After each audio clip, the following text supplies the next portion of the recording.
Monty Peiró, ¿Qué pasa? ¿qué tal? ¿Qué tal ayer? ¿Qué hiciste? Muy bien, ayer canté en el We Think. Ya, sí. Delante de muchísimas personas que vinieron. 15.000, ¿no? No, 15.000, no. No eran 15.000. Bueno, yo que sé, no las conté. ¿No las contaste? Pero entre 8 y 15.000. Según 8.000 según los medios, 15.000 según los organizadores, no lo sé. Muchísima gente. Había mazo gente, sí. Había mazo de gente. Sí. ¿Y qué tal fue la experiencia? Pues fue bastante guay, la verdad. Hablando en serio, fue muy bonito porque, joder, yo nunca he cantado en el We Think en ningún sitio parecido. Y lo viví desde el como verlo como un regalo a mí yo de 15 años que hubiera flipado con eso. Porque realmente yo salí, canté 2 frases que tampoco es que hiciera yo nada. Y tampoco es que esas personas vinieran a verme a mí, específicamente. Pero agarré cada segundo y lo disfruté muchísimo y fue muy bonito, la verdad. Y sobre todo controlé mis pensamientos intrusivos, que me suelen decir cosas como vas a desafinar, se te va a olvidar la letra, te vas a caer. Nada de eso pasó. Claro que no. Me sentí muy orgullosa. ¿Qué va a pasar? Yo también estoy orgullosa de ti, Monty Peiró. ¿Tú cómo lo viste? Yo lo vi de lejos, pero fue precisamente por estar muy lejos vi como un poco la magnitud de todo el evento porque ves todo el público y fue bastante alucinante. Claro, que fue con los chicos del maíz que no lo hemos dicho. Efectivamente, y te vi pequeñita, muy pequeñita. Y muy grande a la vez. Claro, porque yo salí como un toro, ¿eh? Sí, fue muy guay, o sea, creo que fue el mejor sitio pese a casi no verte, ¿no? O sea, el ver todo esa mole de gente fue muy guay. Y me puse los calcetines estirados porque yo dije, claro. Voy a ponerme rapera. Tenía miedo de parecer como tu tía en Nochebuena cuando se bebe 2 chupitos y se comporta como una rapera, ¿no? Sí. Tenía miedo de parecer yo Juan Carlos Monedero, pero no. Estaba en mi rollo, pero un poco más rapera. Esos calcetines te los compré yo, ¿no? Me los pediste tú en las rebajas de Fred Perry. Sí. Gracias. Pero bueno, yo los pagué. Es verdad, no te los compré. Tú solo hiciste... Solo hice la transacción. Qué guay. Pues nada, vamos a empezar porque hoy tenemos un programa muy interesante porque estamos en Madrid todavía. Estamos en Madrid todavía. Hoy debería haber todo mal. No lo hay. No lo hay porque estamos en Madrid. Estás a punto de asaltar el Palacio de la Prensa. Exacto. A punto de exigir un Ondas en la puerta de donde sea. Sí. Bueno, sí, hemos venido a saltar los cielos. Hemos pasado por la Casa de la Moneda de Timbre, que es imposible pasar por delante sin que alguien diga lo de la Casa de Papel. Sí, y sin que yo diga, no, pero no se rodó ahí porque no había espacio para hacer los planos porque lo vi en el documental. Ocurre todo y la aclaración posterior. Sí. Y ya está. Y luego pues hemos desayunado.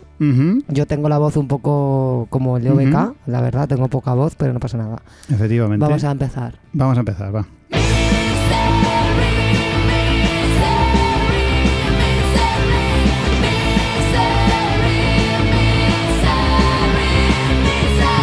Aquí en Madrid, en la habitación de hotel, cosa que es muy romántica y muy guay, hemos preparado un Misery. Sí. ¿Con quién, Monty Peiró? Con Virginia Rodrigo. Bienvenida, Virginia, ¿cómo estás? Madre mía, estoy nerviosísima en este momento.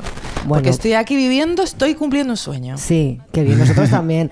Por si alguien no la conoce, cosa que dudo, porque hay que ser, francamente, muy mala persona para no conocer a esta hay que mujer. Ser una rata. Virginia Rodrigo es música, es percusionista, es percuautora, es compositora, es cantante, es fantástica. De hecho, en la segunda temporada pinchamos su tema La Intrusa. Pues somos muy fans de Virginia. Ella es madrileña.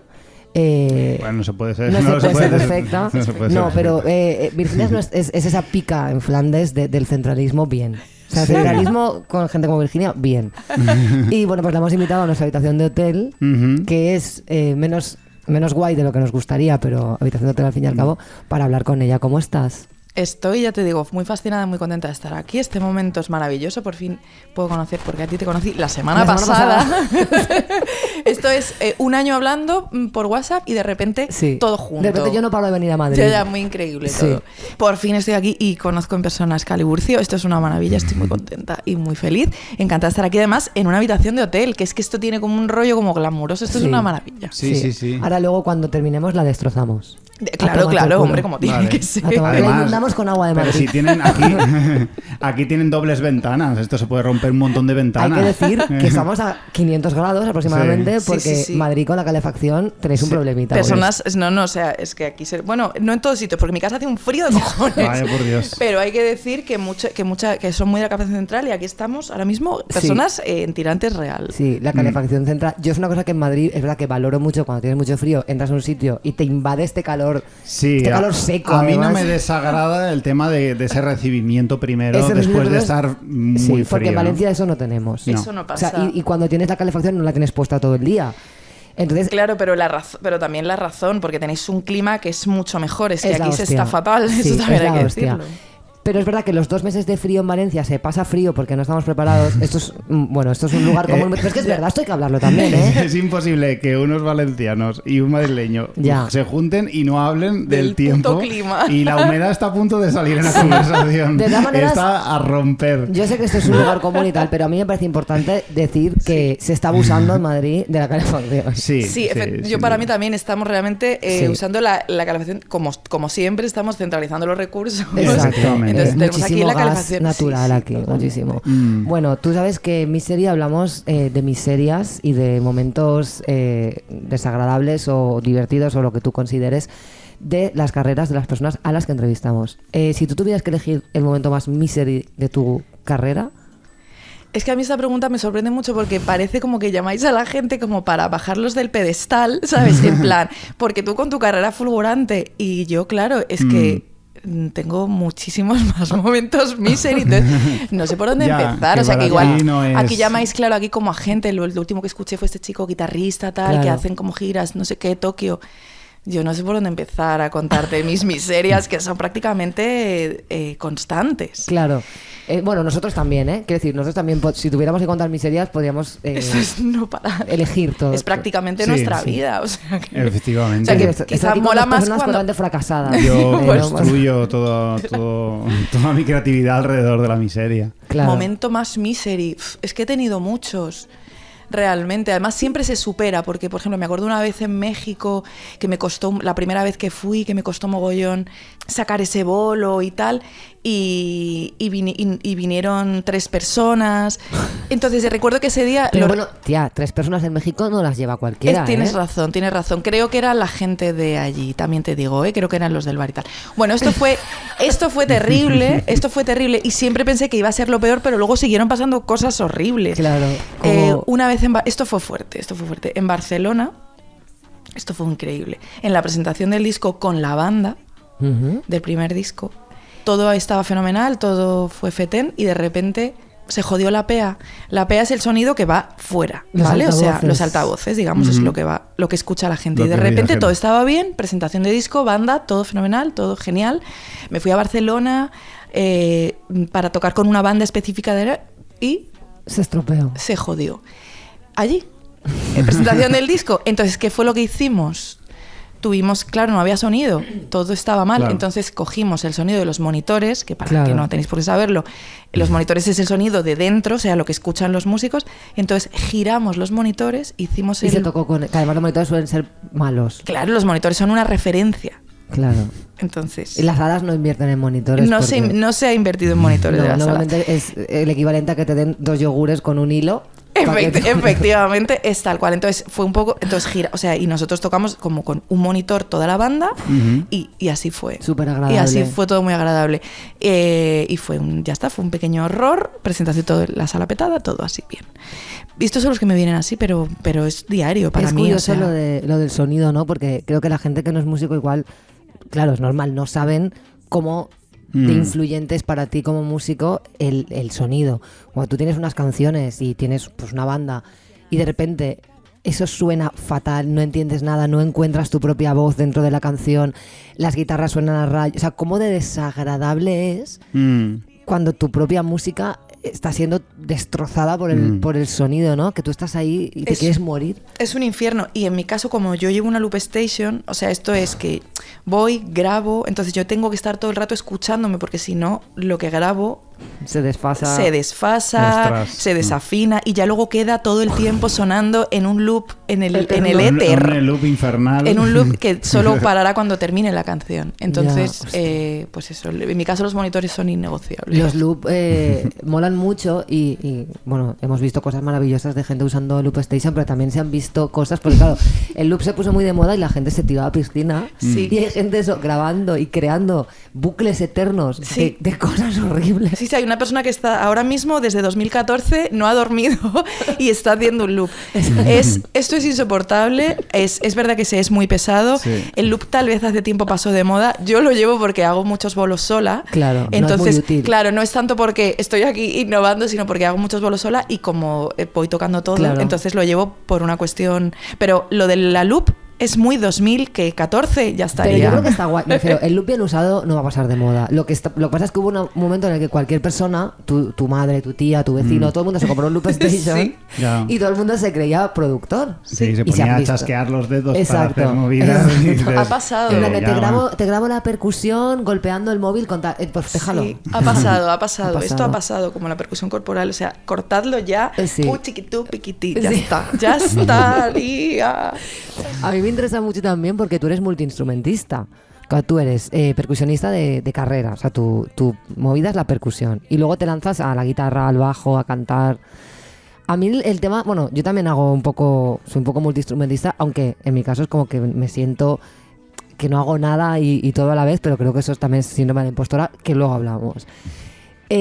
Pero siempre me resulta curioso cuando ves a alguien, no sé si te pasa, cuando ves un guitarrista o una cantante que solo son eso, súper especializados y tal, como que lo que yo siento es muy distinto, porque es como que te sientes ahí. Yo voy por épocas. Yo ahora, por ejemplo, a los 40, mi personalidad es bajista. Hombre, porque tú estás tocando el bajo como la hostia. Tú estás tocando el bajo muy bien. Yo ahora mismo estoy bajista perdida. Entonces, ¿tú lo vives como que eres todo a la vez? O sea, todos los instrumentos a la vez, ¿o tienes etapas? Yo no tengo ningún problema porque soy malísima guitarrista. No, eso no es verdad. No, yo voy a decir, de verdad, yo tengo que decir, yo he hecho una carrera, yo soy una baterista, una señora baterista y una señora percusionista, y esto es lo que yo soy. Y soy una profesora como la Concha de la Lora, eso soy. Eso eres. Esto es así, soy muy buena en eso. Que por cierto, la gente de Madrid apuntados a clases de cajón.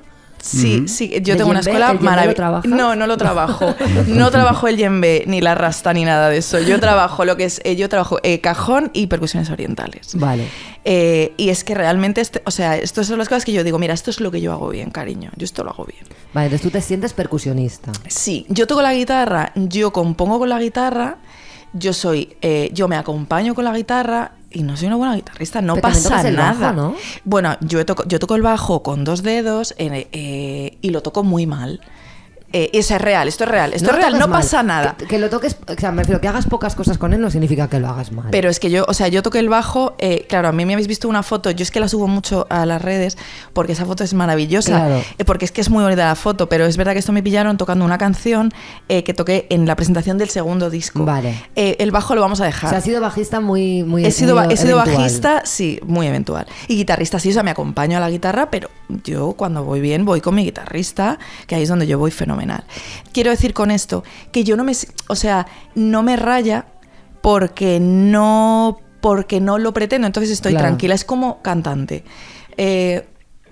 No me raya, por ejemplo, soy terrible haciendo armonías, no pasa nada. Pero muchos cantantes solistas excepcionales no saben hacer armonías, no para eso están los coristas. Ya, cariño. Yo tengo muchísimo problema con esto. Y entonces es como yo hago lo que hago. Y si bien he hecho un disco que se llama La Intrusa y pareciera que toda mi vida se centra como un poco en el síndrome de la impostora, no sé si es que ya me suda el coño, que eso puede ser. Ya a lo mejor ya me está sudando el coño, pero ahora mismo no estoy rayada con eso. Es como, me siento percusionista, baterista y que tampoco, porque ahora ya no estoy tanto en activo, porque estoy más centrada en mi proyecto. Entonces, creo que me he tranquilizado un poco con eso, que esto es una putada, porque voy por ahí haciendo un show que se llama La Intrusa y ya está todo desfasado de lo que me pasa. Que eso nos pasa mucho. Sí. Cuando hacemos canciones, shows, no sé qué, tú terminas el disco y ya estás en otra movida, cariño. Y estás 3 años defendiendo una movida que ya es de otra persona. Totalmente. ¿Pero lo trabajas haciendo el disco o lo trabajas por otro lado? Pues, claro, el disco en realidad es que eso es un curro que tú estás ahí haciendo una catarsis que con lo que se tarda y con lo pesado que yo soy, que tardo 200 años, yo tardé 3 años en hacer este disco. Entonces, para cuando ya estaba grabado, yo ya estaba, entre eso, las 400 horas de terapia, que todo es mi dinero, me lo gasto en terapia. Entonces, claro, al final...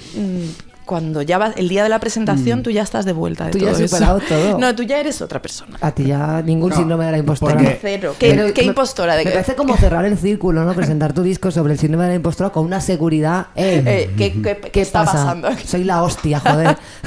Porque Mi disco sobre el síndrome de la impostora es el mejor disco que se ha hecho sobre el síndrome del impostor. Pues sí que hay como un debate eterno, creo que nunca se soluciona en cuanto a si es bueno o es malo intentar hacer terapia con la creación y con el arte. No sé si es algo que tú te has planteado o lo hiciste. Es que para mí es algo que pasa, es que es algo que sucede. Que ocurre, ¿no? O sea, sucede, claro. Hablas de lo que te pasa, en realidad. Es que está pasando, claro. O sea, yo creo ¿Y lo consideras una terapia de alguna forma?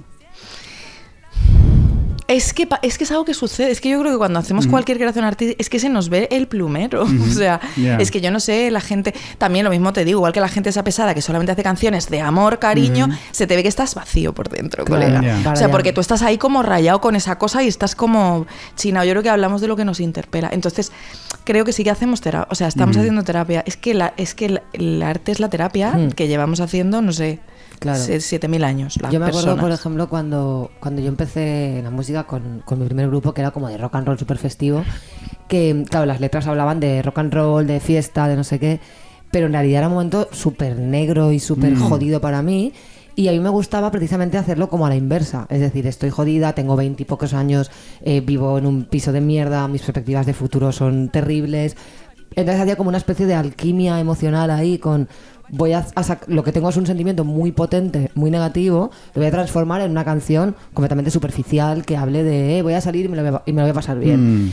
Y eso me gustaba mucho. Luego, a partir de los 30, empecé a componer como hablando de verdad de lo que me pasaba, y extrañamente, aunque me gusta hacerlo y bueno, al final pues es lo que te sale, ¿no? Con Gran Kibira, por ejemplo, el EP que sacamos es súper personal, súper del momento en el que estaba, pero no sé si me funcionaba más lo otro.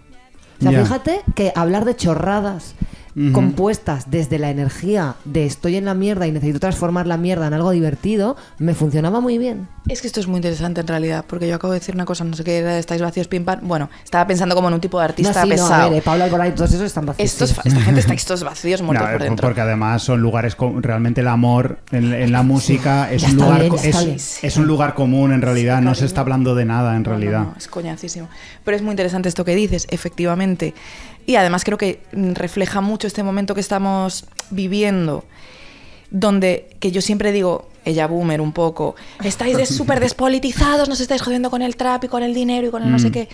Pero sí que hay un punto que yo creo que llega un momento en que cuando has tocado fondo de oscuridad, es que solo te queda escapar, irte de fiesta. Claro. O sea que puede que esa superficialidad en el fondo detrás lo que tenga es una absoluta... Un vacío y una falta de esperanza acojonante. O sea, porque creo yo creo que para poner la herida encima de la mesa, la herida tiene que tener tiene que ser tratable. Creo que llega que quizá cuando el dolor es demasiado heavy no puedes abordar. Y también la edad, porque yo ahora, por ejemplo, no podría hacer eso. Yo ahora con 40 años que tengo no me imagino escribiendo canciones de vámonos de... No.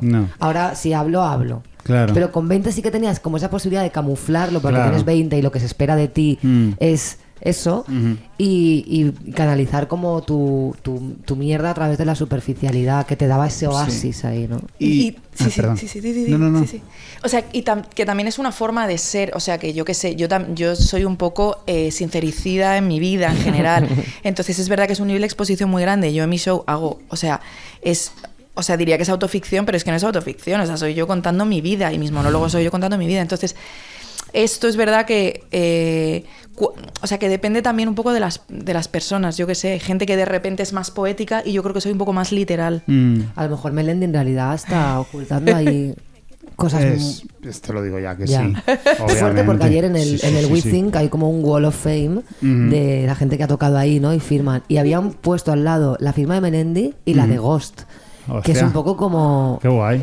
Esto pasó. Esto es real. Estaban los dos juntos. Los dos juntos, que son como, para mí, puede ser los dos grupos más importantes de mi vida. Claro. Totalmente. Los dos polos de tu vida. Sí, fue fuerte ese momento. También luego me hizo mucha gracia porque estaba el de Mariah Carey, y la firma ponía Merry Christmas. Y yo, María, déjalo ya. O sea... Es fuerte. Es que es María, increíble. Sale ahí ya. Sale de ese bucle navideño. Pero yo admiro mucho a Mariah Carey por eso, precisamente. Porque igual la haría tocando ahí en junio. Merry Christmas, María, por el amor de Dios. Yo la respeto muchísimo por eso, precisamente, porque sabe perfectamente a quién le debe las cosas y sabe perfectamente que se lo debe todo a eso. Es totalmente. Pero es como una segunda etapa en su carrera, porque ya no empezó con la Navidad. No, tía, ya era magnífica. Yo creo que a partir de los 40 por lo que sea, se agarró como una garrapata a la Navidad y de ahí no la saca. Y se lo agradece. Es que es un mayor ejercicio de agradecimiento que Mariah Carey al Merry Christmas. Es impresionante. Totalmente, es verdad. No se esconde nada y dice, me rindo al cliché.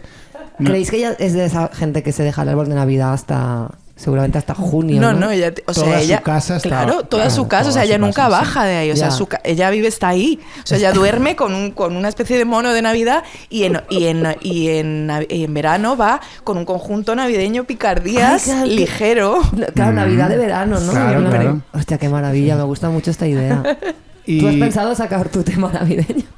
¿Te lo planteas? Quizás, oye, pues que tal vez lo peten. Bueno, es que sería algo en plan como los cuñados y eso está como todo súper visto. Pero fíjate es que no sé ya qué podemos ya hacer. O sea, la Navidad, o sea, ya hemos hecho pro Navidad, contra Navidad. Claro. ¿Qué es lo próximo con la Navidad? Pero fíjate que hay algo muy español y es tener como nuestra versión española de las cosas, ¿no? Que de esto hablamos en un... El Justin Bieber español, el no sé qué español, ¿no? Fíjate que el hueco de la Mariah Carey navideña española está libre, ¿eh? No está libre, tía. No está libre. Es Leticia Sabater. Sí. ¿Cómo que es Leticia Sabater? Porque ella siempre hace una salchipapa hot. El tema de abrazar el meme y tal es Leticia Sabater. Sí. Bueno, vamos, en mi cerebro es eso. Yo estaba pensando en ella todo el rato. Yo también. Hemos hecho un chispas, Excalibur, porque hemos hecho ahí un Leticia. Es que Leticia siempre hace una cosa navideña hot. Siempre. O sea, ahora lo buscamos, pero que está. Sí. No sabía yo nada de esto. Vale, entonces, bueno, pues nada, está cubierto. Ese nicho, que literal y metafóricamente está cubierto. Y yo qué sé, quería hacer una pregunta y, bueno, saliendo un poco de esta banalidad del Merry Christmas, ¿cuánto de masoquismo puede haber en la creación? Porque yo estoy pensando últimamente en crear algo, en hacer algo. Estuvimos hablando hace unas semanas de mi webserie y me di cuenta revisitándola que más que un ejercicio de terapia sobre mí mismo, porque la serie al final es un poco una exageración de mí mismo y de mis defectos y tal, y me di cuenta que soy absolutamente destructivo conmigo. O sea, como ¿Te has dado cuenta ahora? Porque el resto nos habíamos dado cuenta. Pero es como un placer que hay en el atacarse a uno mismo y quedarse tranquilo con ese sentido. No sé si tiene sentido lo que estoy diciendo. Tiene todo el sentido. A ver, voy por partes. Primera noticia, que hay una webserie tuya que la veré en cuanto llegue a mi casa, esta tarde-noche, la veré. Me preguntas que cuál es el, no sé, que como que si hay un... Para mí no hay... Como un impulso de autodestrucción y de... O sea, esto empezaba con algo así como... Sí, como que hay un... No, para mí no hay un límite de dolor que me puedo infligir. O sea, yo soy una sufridora, pero soy una sufridora... muy recalcitrante. O sea, hablo mucho sobre esto. Para mí... hacer La Intrusa fue una auténtica pesadilla.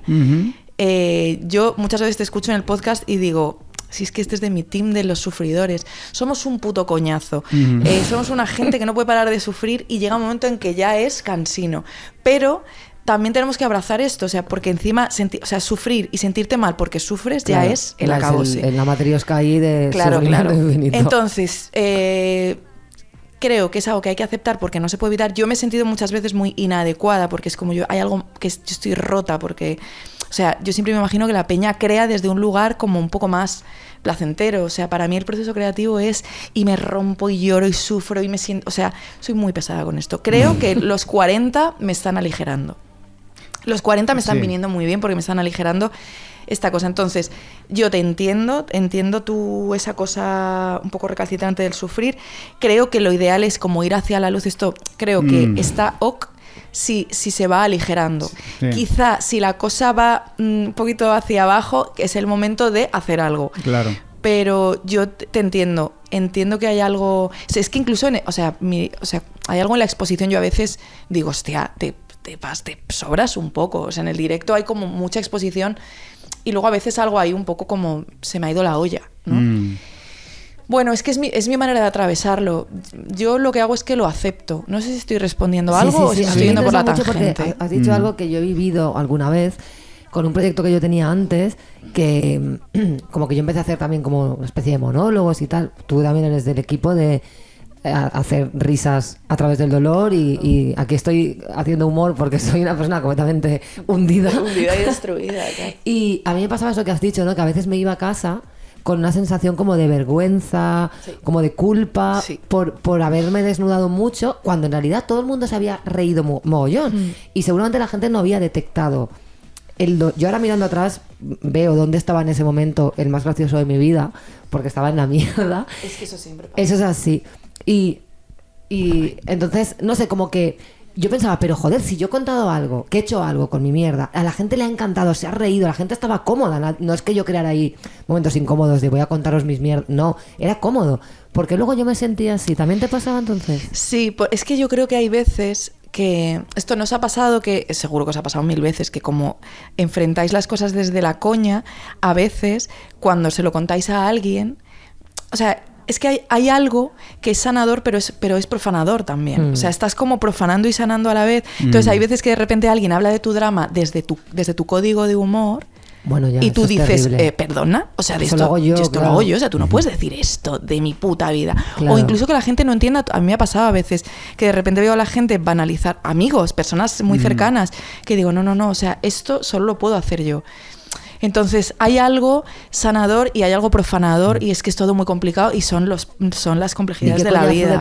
Y qué coñazo de personas. Pero mira, es que es lo que hay, yo qué sé, somos complejos. Nos ha pasado, de hecho, en el programa, no es la mayoría, o sea, sucede muy poquitas veces, pero algún comentario, algún tal que ha ocurrido de atacarnos a nosotros, ¿no? En algún comentario, ha pasado una vez o dos, utilizando nuestro... O sea, no exactamente códigos. Nuestro código, porque nuestro código es nuestro y nos pertenece, pero a veces sí que alguien ha querido meterse con nosotros, ¿no? O sea... Sí, pero desde la coña, como desde el buen rollo de como tú te metes contigo, yo sí, me pero acerco por ahí no, cariño, y por ahí no por es. ahí no, cariño, claro. Por ahí no has entendido nada. Exacto. Claro, no. Sí que hay una cosa que yo creo que está guay, que no sé si lo escuché una vez, creo que a Malena Pichot o a Charo López, no lo sé, que hablaban... Yo sí que creo que hay una línea en la que hay cómicas que... O sea, hay una cosa que da un poco de impresión, que es cuando realmente hay gente que un poco que se autoinmola o se mete caña. O sea, que yo sí que creo que hay como una línea. Hay una línea. Y me acuerdo una vez que hablaban como... decía, creo que hay una línea en la que hay gente donde de repente se veja públicamente. Entonces, creo que hay una línea. Sí. Yo creo que no... yo creo que estoy muy lejos de la vejación, pero sí que se da esto de la hiperexposición, donde de repente también es normal sentir un poco de vergüenza, ¿no? Claro. Es como también esto que a veces hablamos de que en realidad que somos capaces de hacer por un chiste, tío, porque la gente se ríe, o sea, somos capaces de lo que sea. Somos aquí 3 payasos de la vida, los pachachos, el payaso triste que en realidad lo único que quiere es el aplauso y el amor del otro. Entonces, a veces por esto somos capaces de meternos en berenjenales y exponernos. Yo he tenido mucho debate interno con este podcast, precisamente por eso, porque yo me desnudo bastante en mis cosas personales, que de hecho suele ser lo que más le gusta a la gente, es cuando cuento algo muy personal y muy... vergonzoso. Pero porque al final la gente con la verdad siempre conecta. Para mí este es el dato, que claro. La verdad. La gente conecta con la verdad. Y hay veces que me he visto en esa situación de igual esta semana no se me ocurre nada que contar y tal, y recurrir a mi vida personal como si fuera un stock o sea, como algo totalmente instrumental. O sea, voy a recoger esto que es mío, íntimo, y lo voy a soltar para generar contenido. Claro. Y a veces me ha dado un poco de vértigo el tema de sacar y decir... Hostia, estoy aquí poniéndome por los suelos contando una cosa que no me deja para nada bien. Y que además muchas veces tú personalmente ya lo has trabajado, ya no tienes nada que ver con esa persona que tal, y ahí estás otra vez, vamos a volver. Exacto. Ya. Sí que es verdad que la línea es muy fina, pero a mí me llama la atención que vivimos en una época de mucha exposición donde la autoficción también está muy de moda. O sea, yo las cosas más interesantes que he visto en teatro... ha sido ahora que si lo podéis ver, es la hostia. Los Remedios de la compañía Ex Límite. Y bueno, cualquiera de las cosas de Teatro en Vilo, de las chicas de Teatro en Vilo, Generación Guay o Hoy puede ser mi gran noche, que es pura autoficción. Es verdad, o sea, no es stand-up, es teatro y es la hostia. Pero sí que me doy cuenta de que estamos en un momento como de mucha literalidad, ¿no? Hay como un auge del stand-up. o sea, como tengo la sensación, bueno, no, incluso, o sea, digo, estamos en un momento, no sé, quizás son unas décadas. Incluso el propio rap o la música urbana, o sea, como que ausencia de mucha metáfora. O sea, estamos aquí contando nuestras putas vidas. Y bueno, quizá, no sé, bueno, pues es el momento en el que estamos. Claro.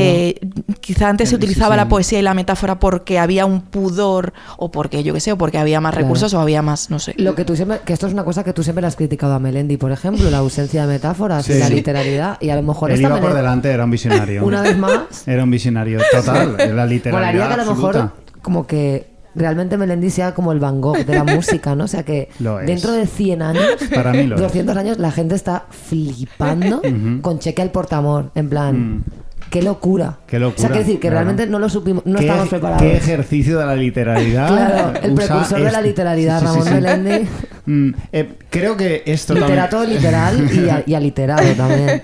Creo que es totalmente cierto lo que dices, porque yo ahora consumo muchísimo Twitch, siempre lo digo en este podcast, que es básicamente una persona delante de una cámara contando lo que piensa directamente, lo que vive directamente, y si mucho, ahora lo está petando Ibai, que básicamente es un tío que ha cogido la televisión y la ha deformado para hacerlo como mucho más mundano y mucho más literal. Y creo que estamos en esa época, en la época de la literalidad. Sí, y bueno, pues esto es. Sí, pues yo qué sé, en una época sí, pues en la época de la terapia y de no sé qué, pues sí, pues Shakespeare no iba a terapia y pues escribía. Las metáforas disfrazan las cosas. Sí, también le dan una belleza, le otorgan ahí como un...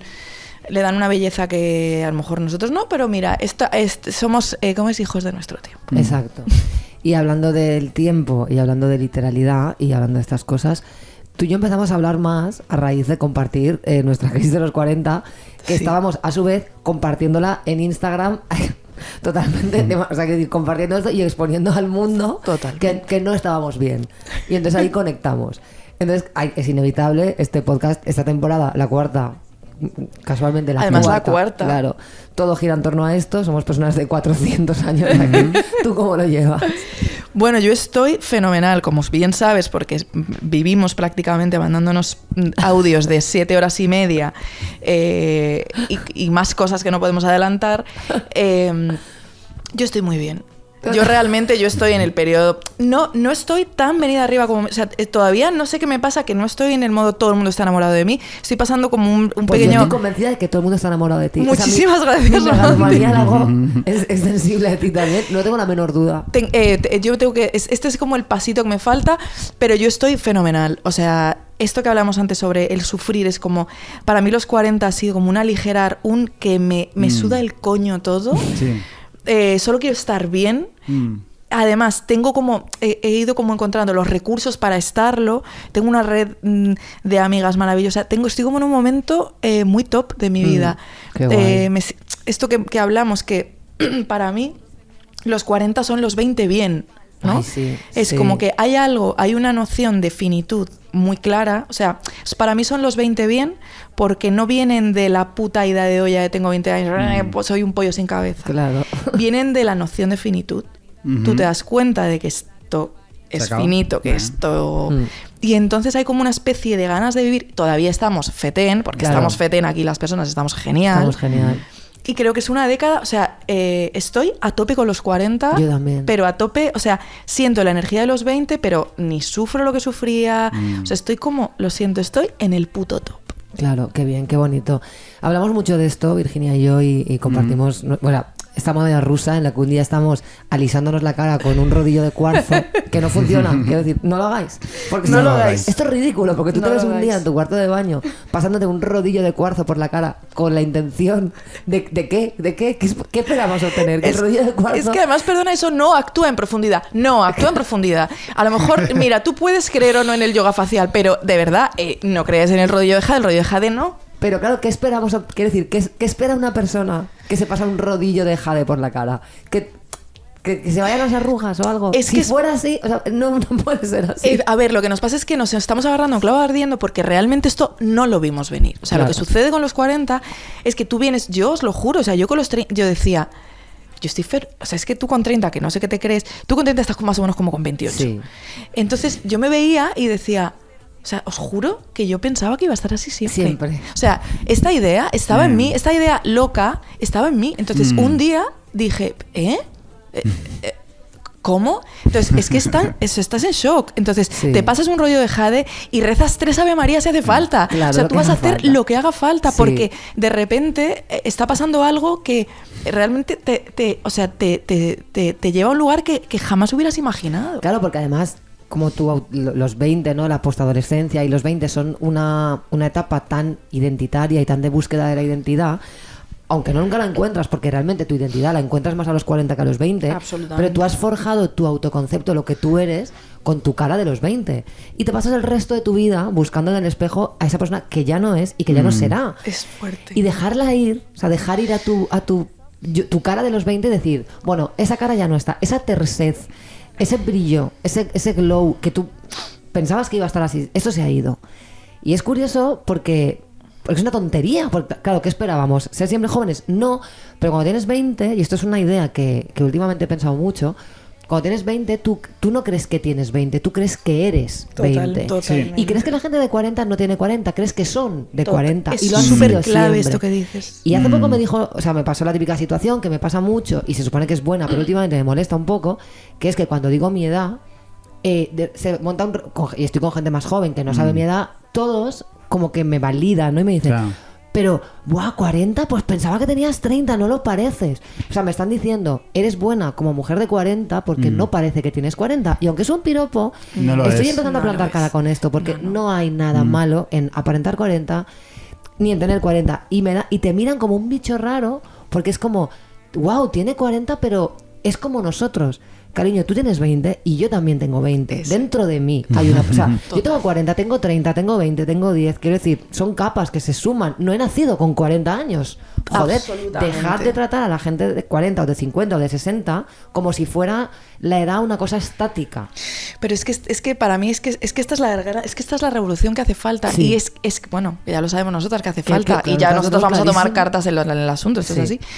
Pero realmente es que no tengo nada que añadir, es que has dado en el clavo de arriba abajo. Yo hago el símil, que es una cosa que siempre me ha resultado muy curiosa, que es el símil del hospital, ¿no? O sea, cuando tú por alguna circunstancia tienes que ir al hospital a visitar a alguien, o tú mismo tienes que estar en el hospital, y ves a la gente que está hospitalizada, lo que sea, los pacientes, te crees que es gente que es de los... O sea, que pertenecen allí, o sea, es decir, que su vida es así. Claro, tú llegas a una habitación y igual te toca compartir habitación con otra persona a la que le van a quitar el apéndice o lo que sea, y te crees que es un tío que está en el hospital y es esa, pero no, ese tío por la mañana, bueno, igual el del apéndice sí lo veía venir, pero yo qué sé.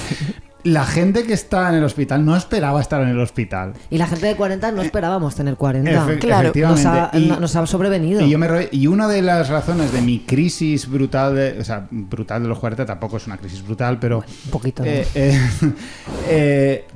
Es intuir... O sea, para mí lo más doloroso es que yo he sido tan crítico y he visto tan mal a la gente de 40 cuando tenía 20... Que te lo estás comiendo ahora. Que me lo estoy comiendo ahora porque me estoy juzgando con esos ojos.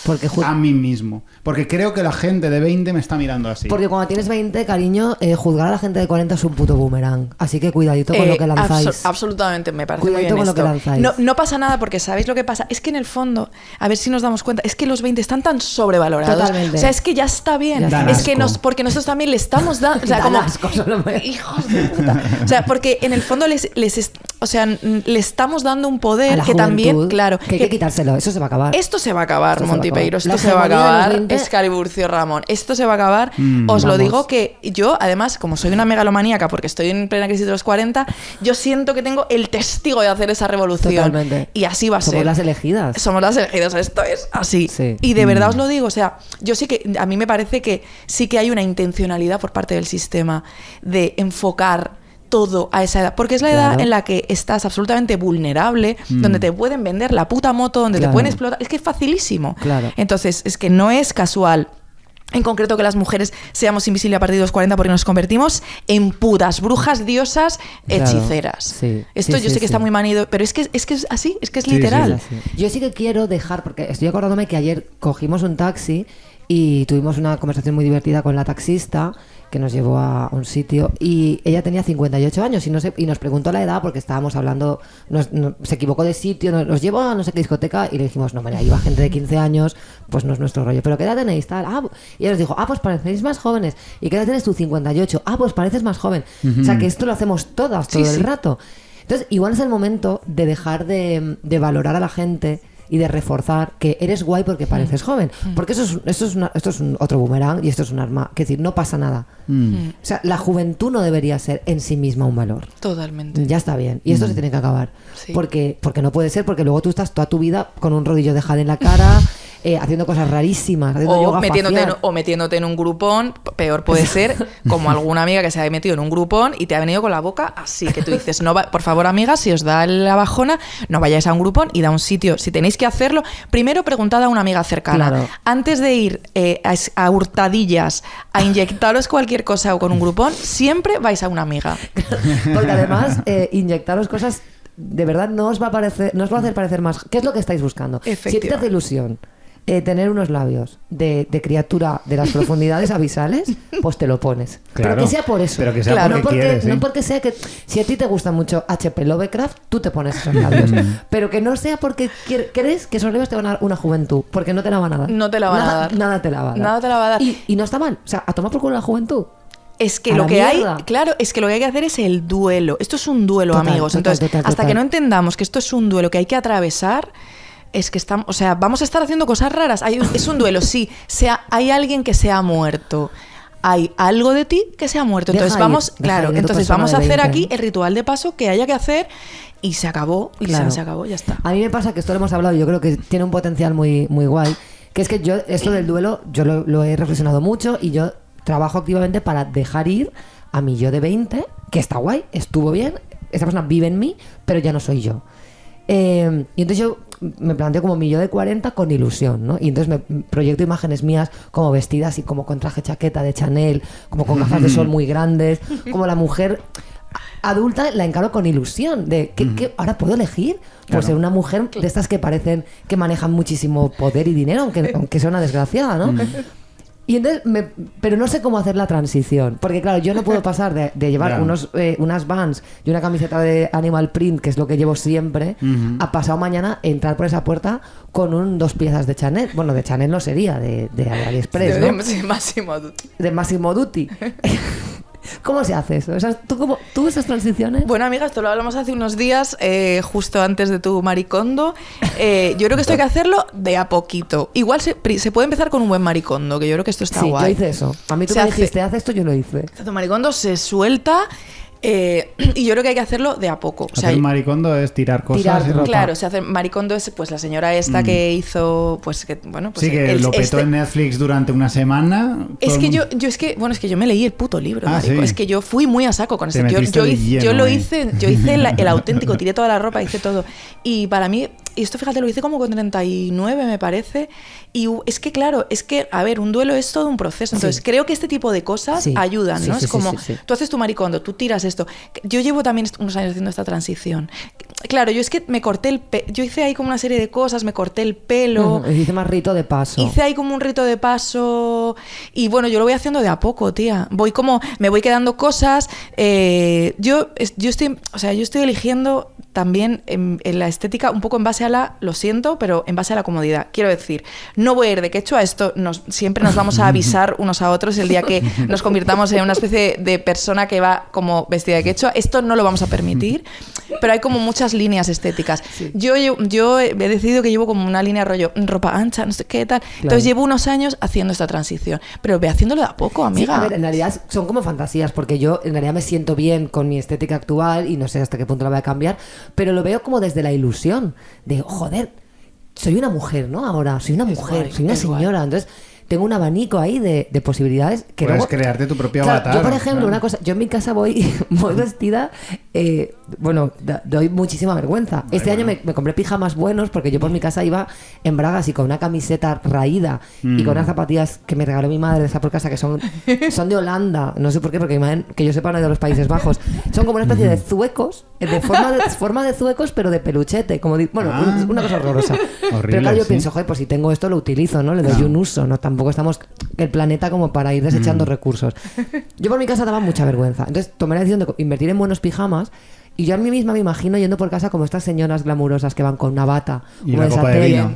Sí, una copa de vino, que yo no sé beber, pero bueno. Y esas zapatillitas que tienen como un pompón en la punta. Pero luego yo no soy así y yo no voy a ir así. Pero solo visualizarme así me gusta y me da como una alegría. Y yo creo que se puede probar, porque yo últimamente me he hecho, no sé qué, ahora me he hecho una de pantalón de pinza y una especie como de camisa de flores. Y últimamente, yo voy vestida como siempre, pero últimamente, en plan, ayer tuve un cumpleaños, ¡pam! Me lo pongo, ¡pam! Y de repente yo me veo ahí como esa mujer. Vas dejando pistas. Eso, voy ahí como esa mujer fuerte y empoderada, esa mujer de hoy en día que pisa fuerte. Exacto. Y tú pruebas un día, te guardas ahí el outfit y vas viendo. Vale. No lo sé. Yo me he comprado ahora unos pantalones chinos. Bien. Sí, de Vans. Son o sea, un poco de todo, un pie ahí y un pie allá. Un poco... Pero yo creo que es por ahí la transición. Sí, ¿no? Va por ahí. Sí, y quiero decir que yo aquí ya empezando la militancia de la cuarentona desde aquí, creo que es importante que nos expongamos, o sea, igual que está este movimiento body positive y nos estamos acostumbrando a ver cuerpos no normativos, creo que es importante también como que nos expongamos a nuestro ojo a otro tipo de bellezas. O sea, yo mi Instagram ya limpito de cosas. O sea, como que yo estoy empezando como a seguir cuentas muy guays de mujeres de 50, o sea, como belleza a partir de los 40. Creo que es importante. Sí. Entonces yo ya tengo ahí como, yo tengo mis cuentas maravillosas que me las has pasado que a mí. Te las he pasado y que hay que hacer, y bueno, que luego se puede poner en la cajita de descripción, se ponen ahí. Y yo voy a empezar a compartir otro tipo de bellezas. Y yo os lo digo, desde que la juventud que la vamos a destronar, que se ha acabado. De verdad, tía. Y yo como sigo muchas de estas cuentas, os prometo que a mí me ha cambiado mucho la autopercepción en los últimos 2 años. Porque todo lo que es el deseo o la percepción de la belleza, todo eso es socialmente construido. Totalmente. Lo sabemos, ¿no? Entonces, igual hay que dar tu pasito, porque estar en Instagram todo el día viendo a chicas de 25 años no te va a ayudar a la autoestima, cariño. No. Ya te lo digo.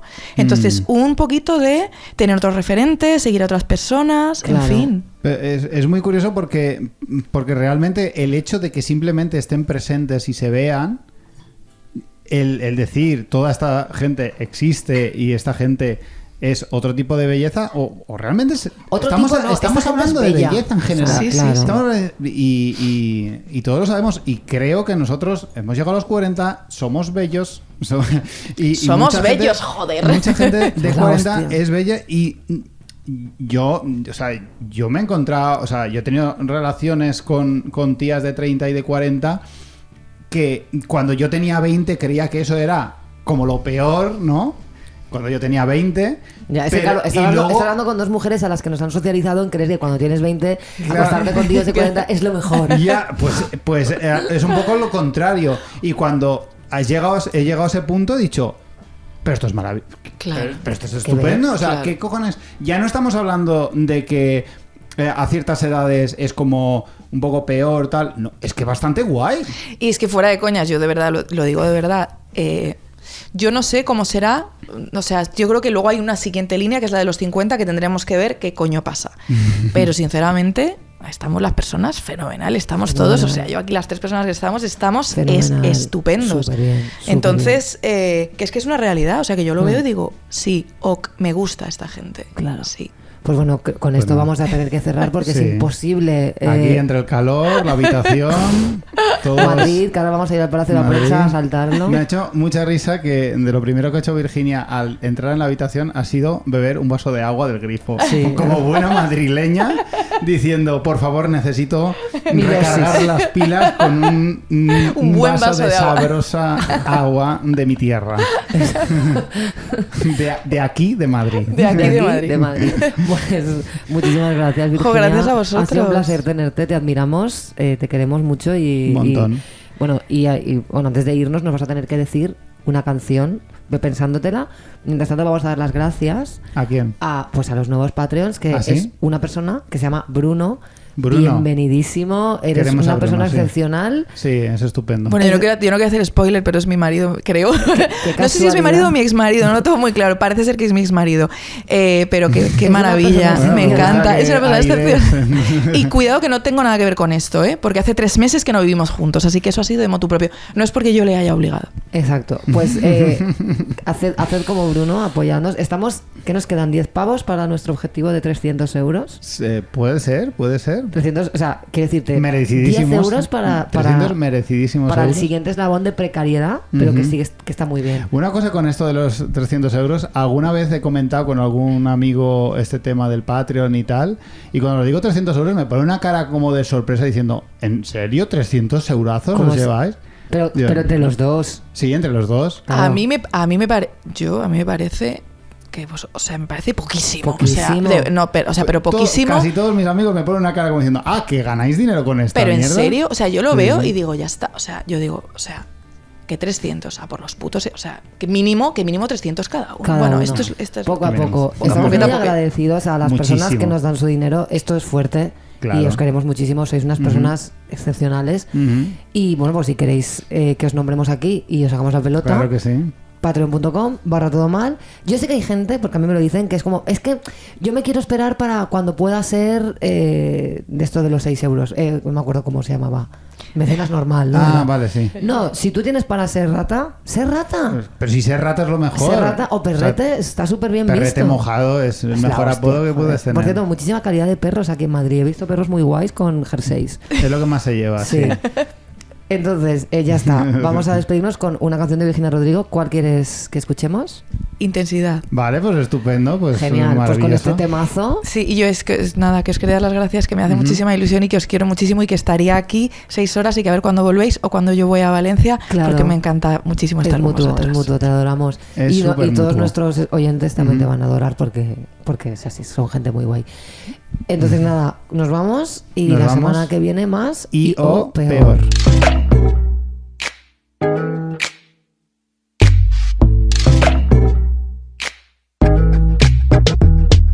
Soy una intensa según todo el mundo. Siento a 20.000 revoluciones por segundo. Tanto entusiasmo, tantas tribulaciones. Vivo desbordada, menos mal que hago canciones. Y pongo incienso por toda la casa. Y voy a yoga y a terapia y ni por esa se me pasa. Mi vida explota a cada paso. Y si no hay problemas los invento por si acaso. Y es que la ciencia no contempla esta dolencia, este arrebato, esta vehemencia. Sin embargo yo no dudo en mi interior. Sé bien lo que padezco, lo he diagnosticado yo. Intensidad emocional, exaltación existencial. Intensidad emocional, efervescencia demencial. Intensidad emocional, exaltación existencial. Intensidad emocional, bajonazo sideral.